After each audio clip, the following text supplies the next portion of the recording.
আমরা রক্তচক্ষুকে ভয় পাই নাই, ফ্যাসিস্টকে ভয় পাই নাই, আপনাদেরকে সাথে নিয়ে রুখে দাঁড়িয়েছিলাম। আমরা কোথায় যাইনি। আমরা মতলবে দুঃসহ পরিস্থিতিতে মশাল মিছিল থেকে শুরু করে যখন সবাই পালিয়ে গেছে, যখন কেউ ছিল না, আমাদের নেতা কর্মীরাই কিন্তু মাঠে ছিল, রাজপথে ছিল। আপনাদের ডাকে আপনারা বলেছেন আমি রাজপথে থাকবো কিনা।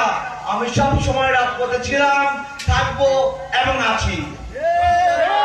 বন্ধুরা আমার, মতলবের মানুষের যে আশা আকাঙ্ক্ষা ধানের শীষকে নিয়ে, সেই আশা আকাঙ্ক্ষার প্রতিফলন ঘটে নাই।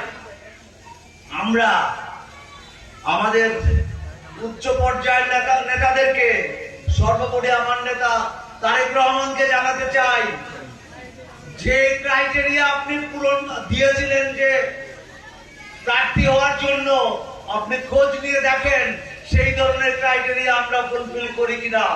মতলব হচ্ছে বিএনপির ঘাঁটি, ধানের শীষের ঘাঁটি। বাংলাদেশের মধ্যে যতগুলো সিট আছে তার মধ্যে সবচেয়ে সুনিশ্চিত সিটের নাম মতলব 2, মতলব উত্তর দক্ষিণ চাঁদপুর। সেই সিটে এমন একজন কান্ডারিকে দিতে হবে যে কিনা, আপনি যে 3টি ক্রাইটেরিয়া দিয়েছিলেন, কি ক্রাইটেরিয়া দিয়েছিলেন? 17 বছর ধরে আন্দোলন সংগ্রামের সাথে সম্পৃক্ত থাকতে হবে, সততার পরীক্ষায় উত্তীর্ণ হতে হবে, এলাকায় জনপ্রিয় হতে হবে, তরুণ হতে হবে। কিন্তু বন্ধুরা আমার, যারা আমাদের হাইকমান্ডকে ভুল তথ্য দিয়েছে, আমাদেরকে আপনাদের মাধ্যমে দলের হাইকমান্ডের কাছে সঠিক তথ্য পৌঁছে দিতে হবে। সঠিক তথ্য কি? যারা এখানে রক্ত ঘাম জড়িয়েছেন, যারা মামলা খেয়েছেন, যারা কারাগারে কাব্য রচনা করেছেন, সেই সমস্ত লোকদের কথা শোনা হয় নাই। আপনারা শুনুন মতলবের মাটি ও মানুষের কথা, আপনারা জেনে যান তাদের কথা। তারা কি চায়? তারা একটা জিনিসই শুধু চায়, সেটা হচ্ছে যোগ্য লোক মতলবের প্রতিনিধিত্ব করুক। আমরা জানি, আমরা সাংগঠনিক নর্মস মেনে চলি। হাইকমান্ড যাকেই বলবেন চূড়ান্ত মনোনয়নের পক্ষে, আমরা সবাই ধানের শীষের পক্ষেই থাকবো।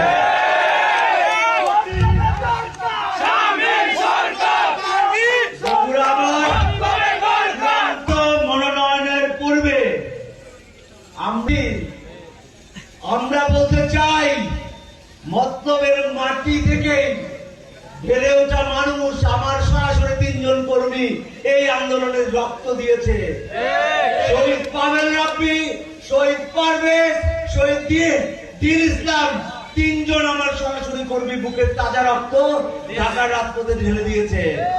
আর আমাদের সাথে যত নেতা আছে, আজকে আপনি খোঁজ নিয়ে দেখেন, মতলব উত্তরের হাজার হাজার নেতা কর্মী মতলবের প্রতি বাজারে বাজারে যাচ্ছে এবং রোল তুলছে যে মতলবে দরকার